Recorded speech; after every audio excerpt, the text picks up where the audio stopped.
Hey guys, it's Jen. Welcome back to our farm. I actually filmed, shaking the table. I actually filmed almost an entire video, and I was editing it, and then I was like, no, this is way too much, way too confusing.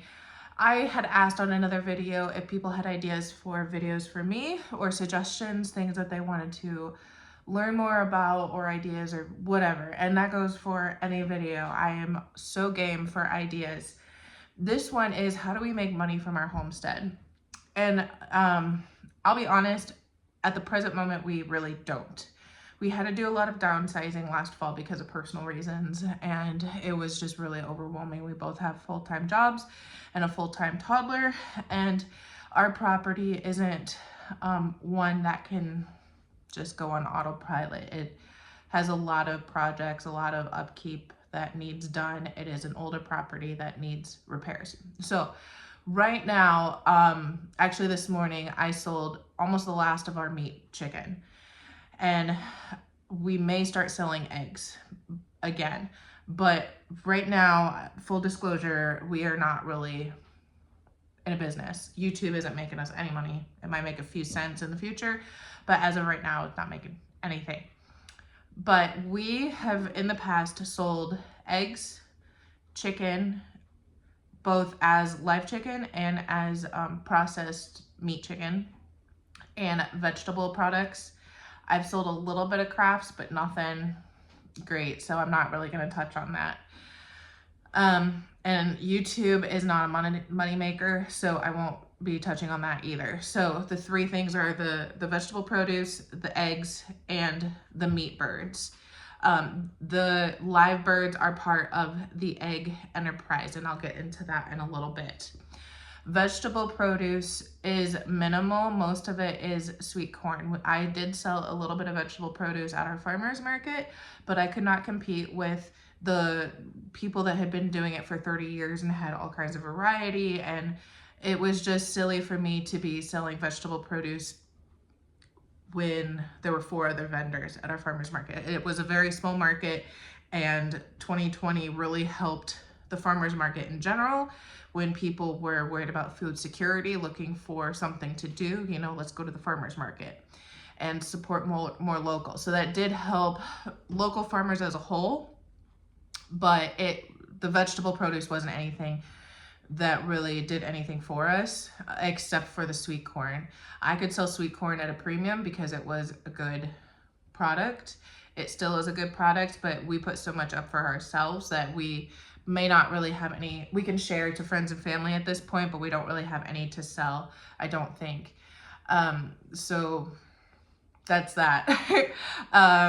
Anything from the garden is a bonus because it is here to supplement our food, our grocery bill, and it's not really a money maker per se. I will say though, several years I did a plant sale because I was already planting seeds for us, and I got carried away the first year, and instead of just planting 6 or 8 tomatoes, I planted 300. So I had to do something with all these plants, and part of it was hosting a plant sale at our farm, as well as taking those plants to the farmer's market. 2020 was the first year that I did the farmer's market. It was quite a bit of labor hauling things back and forth, but since once again, everybody was concerned about food security and providing food for themselves, that they wanted some different plants to sell for their own garden. And I didn't do super expensive pricing. Some of it was more expensive than people were willing to buy, but it was cheaper than a lot of other places. So you take it with a grain of salt. Pricing for garden produce is totally up to you.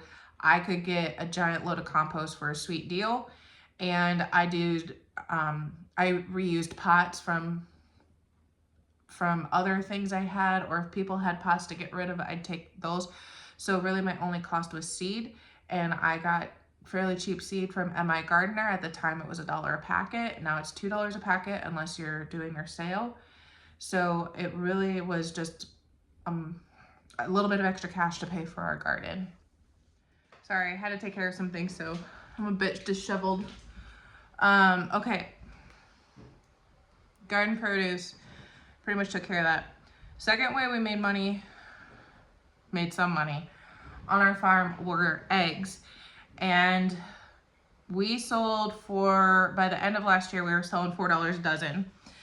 And I needed to do the math to see if that was still, feasible for us, if we were gonna need to increase because of the cost of cartons and the cost of feed. So in the state of Illinois, if you are selling off farm, you need to have your egg license and you need to use new cartons, and there's several other things. You do your research, and I'm not going to go into full spectrum for the state of Illinois rules because you might not be in the state. Just do your research for your local, state, and federal laws for any of this. So to sell off farm, we needed the cartons and labeling requirements as well as an egg license. And I needed to run the numbers to see if the $4 a dozen was still, at least breaking even, making some money. And even though people don't think that breaking even is good enough when you're trying to run a business, for a full-fledged business, no, you have to make money. And that did not include our labor. But we got free eggs out of the deal. So that was kind of like a bonus for us. And it was borderline hobby. It wasn't full-time business. Because again, we're in a small community and I don't know if it's truly feasible for us to make a full-time living off of our eggs and our meat chickens unless we start going to more farmers markets and farmers markets that are not in this area, which then you're adding on your fuel costs, more time driving and all that. That's a different topic on like how to price your products. If you're wondering what you should charge for anything, you need to do the math. Don't rely on what other people are charging because their inputs could cost totally different from yours. Like our feed at the time when we started, our feed was like 25 cents a pound, but now last time I did it, it was like 35 cents a pound. And probably even a little more. Our egg cartons were running about 48 cents in the beginning. And by the end of it, I think they were 56. Once again, it's been long enough since I did the math. But, inflation really caused a problem in having us, our inputs cost more, which meant we had to charge the customer more. And the customer was already struggling with our pricing. But we did eggs. And with the eggs, we also did live bird sales. So when I first started doing egg layers, my dad started with chicks, and when those hybrid layers reach about 1.5 years, their lay ratio, their feed conversion significantly drops. And I didn't want to have too many freeloaders at the time. I couldn't afford the freeloaders, honestly. But the cost of buying new birds were $15 a bird. And then if I brooded them, I needed to make sure I had a brooder space separate from my adult birds. And I had 18 weeks of time and feed into them before they would start laying. So what I started doing is I would order 100 hybrid layer chicks to ship around Christmas. We would brood those out and I would start selling them around, depending on if they started laying early, I would start selling them around mid-April. And then they would start laying, and by the time my market season started at the end of May, they were already laying good size eggs. They weren't laying their first pullet eggs anymore. But the selling of those birds, I knew how many I wanted to keep and how many I needed to raise and sell total. That would totally even out my expenses and even make some money. And usually I sold more than I really intended. So if I purchased 100 chicks, I was good to keep 30 of those. We did have attrition. There was one year where they just kept dying. I think we got down to maybe 85 total. So after that, I was like, maybe I would better order 120 just because of attrition.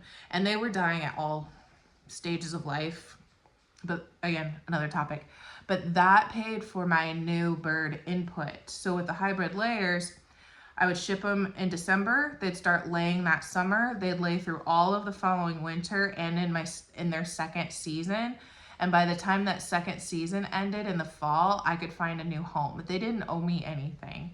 They already paid for themselves and then some with their eggs because of selling their siblings. You know, I could sell 60% of the birds and cover all my costs to raise the birds. You do have to have a brooder set up, but I would totally do that in the future because it was not only replenishing my birds for free, it was even making money. And I would consider, if I had the space for it, I would consider doing 200 because there are a lot of people that want live birds, but they can't afford or don't have the space or resources to brood the chicks. They just want eggs, and they are willing to pay $15 a bird here.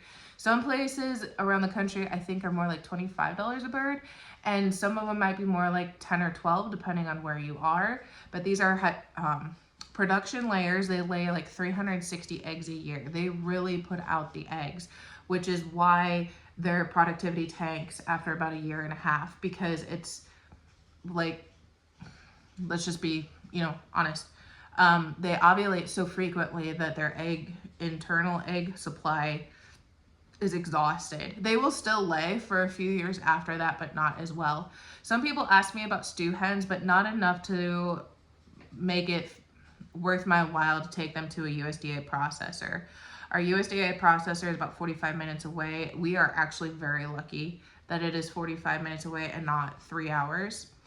But I just didn't bother with the stew hens. There's also a 25 bird minimum, and I didn't always have 25 birds that by that time because they gradually would just, predators or some other reason, they would pass away. So I didn't do the stew hens. That would have made me money too, but there were enough people in our area that they wouldn't say no to some free birds. So that was revenue number 2. And the third revenue we had were meat chickens. And once again, how much I charge versus how much you need to charge is totally different. You have to do your math. There is research out there that tells you how much feed they will eat in their lifespan. Some people don't butcher them until 10 to 12 weeks for Cornish. We raise Cornish cross for meat. There was no way I was taking those birds to 10 weeks. Last year, we had 7-pound birds at 7 weeks. They were huge, and they weren't normally that huge. So I had trouble selling them because they were so big. You could hardly fit them in a crock pot. I had little old ladies that didn't want that much food. So we do 8 weeks, but I really had to like pray that my processor would let me go down to 7, and he did because he's amazing. So I would also do those on a rotation. I would process the Wednesday or Thursday prior to a market, and I would take fresh, non-frozen chicken to that market, and then I would freeze the rest of it. I couldn't possibly take all, like we did 60 birds at a time because the year prior we were selling out so much. So we did 4 rotations of 60 birds, and I planned it so that one would be that first market, the second one would be around 4th of July for people grilling, and then usually I would do another one around August and then later September into October. I think I actually ended up canceling one of those last year because we were just burned out and we had too much stock. I couldn't fit any more in our freezers. Even my parents stored like 90% of it. So I planned it on holidays or markets that I knew were more busy, that they were busier than other markets because of school or holidays or people going on vacation. And then we would brood them in the barn. We were able to like set up a little brooder in our barn. And by the time that they were old enough to go outside, the next batch was coming in. And we did chicken tractors in our yard. I did 1 chicken tractor, and I was able to fit 60 of them in there. We moved it twice a day. It was not ideal. I would prefer to keep it to 30 to 40 birds in that chicken tractor, but it worked. And it is work. It's only like 10 minutes morning and night, but every day it's work. If you have sick ones, lame ones, dead ones for no reason. We had coons that were pulling them through the chicken tractor because we just have coons in our area. So I don't think I used that loss as part of my formula for how much we had to charge. We did charge $4 a pound, and I think we made money. I got so exhausted and with Ellie, I couldn't keep up on our books as well to know for sure how much we were making off the birds. The first couple years we did whole birds only, and then I did start doing some cuts, but the problem is there's a lot of people that didn't want dark meat cuts, and the people that wanted the light meat couldn't really bring themselves to pay the price that they needed to pay. Because one, it's a premium cut, you know, chicken breast is a premium cut. Two, our packages of chicken breast, even though there were only 2 breasts in a package, they were going over 3 pounds. And if I charged $8 a pound, that's $24 for one package. And that was a huge sticker shock for our area. There were a few people that understood the value of it, but it took a little bit. And I think at the end of the day, we would probably do better just doing whole birds. Maybe some cut up pieces, maybe pre-orders. I haven't quite figured out that puzzle yet, but we're not doing it this year. So in the future, I'm trying to figure that out. I'm also trying to decide if we should only sell off farm or like a once a month meetup in a town, because not everybody wants to come out to our place. It's in the middle of almost nowhere down a dead end road. And for some people, well, for some reason, people don't want to drive 15 minutes to our house. But doing the market every weekend was very exhausting. It was very laborious, and it did give me a few hours to myself because my mom would watch Ellie, or Colton would watch Ellie or something. But it was getting up at like 5:30 in the morning, loading everything, filling coolers with ice and chicken and freezers and eggs, and my parents were helping with washing eggs and packaging eggs, because I would take 18 dozen eggs a week, and for some of you that's not a lot, but my mom was doing a lot of the running around for other sales that weren't at the farmers market, and I decided that they didn't need to help us anymore. They were helping us enough personally. They didn't need to help with our business, and that was another reason why we just kind of had to take a step back last year. We do have a highway not far from us that I could probably set up a little stand and do something, but consistency is really important when you're trying to promote and increase your business, I think, because if you say you're going to be there the first Saturday of every month, you need to be there, because if you're not everybody sees Facebook that you're unable to come. I know emergencies arise, but the consistency is really important. The people that have been doing the farmers market in our local town have been doing it for 30 years, and they are there every Saturday. I think there was one Saturday in 4 years that one of those vendors wasn't able to come, the longtime vendors.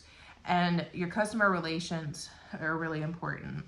I don't think I would have been able to do as well as I did without the help of my mom, because she would see people at the farmers market. She just came to help in the beginning because it was fun. It was something to do with me. But she would see all these people and she would start talking to them because she knew them, or she hadn't seen them in forever. And, you know, they'd be like, "What are you doing here?" And she's like, "Well, Jennifer is selling blah, blah, blah, blah." "Oh, really?" And so I don't know how much of it was they genuinely wanted something versus they're like, "Oh, I need to support my friend's kid." So that was really nice. And I did meet some wonderful people at the market and form some relationships. And I think that's another key to selling your product, is forming that customer relationship and trying to remember people. I would put people in my phone like Jane Smith eggs, you know, John Smith chicken. So when they called and I couldn't remember who in the world they were, I knew that they were the people that got eggs or chicken or something like that. So I could keep up with them and put a name to a face if I could and stuff like that.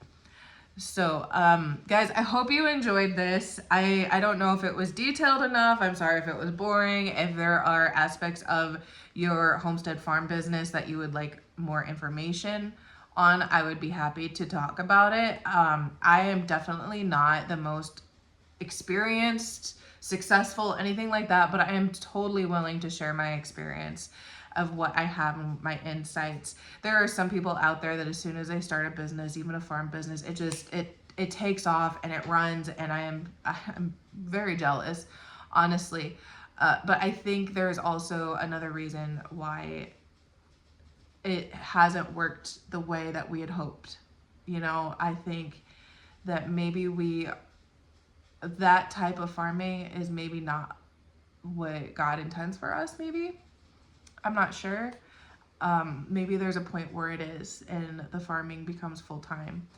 But we did enjoy it. I don't know how I'm going to go back to store chicken once our stock is gone. It's going to be very hard because I had no idea how much of a difference it was going to be doing our own meat birds. And it is a significant difference. We talked about just raising them for ourselves, but then I started getting calls this summer wondering if we had chicken. So maybe we'll just sell enough to pay for our chicken stores, and then it'll just be our labor that fills our freezer. But once again, if you have questions, comments, if you have things that you want me to talk about, I'd be more than happy to give you what information I have, as much or as little as it is. I've really enjoyed picking YouTube up again. I just like to randomly talk about things. So like I said, I just enjoy it, and I'm really appreciative of all the people that have come out of the woodwork to watch me like our videos, share our videos, and subscribe. It all means so much, and I am blown away sometimes by how much it just skyrockets for us. And I hope you guys are having a great day, a great season. We are in the thick of busy season for garden and animals, and Colton will be going into busy fall season for farmers soon. So we'll check y'all later. Thanks a lot for coming.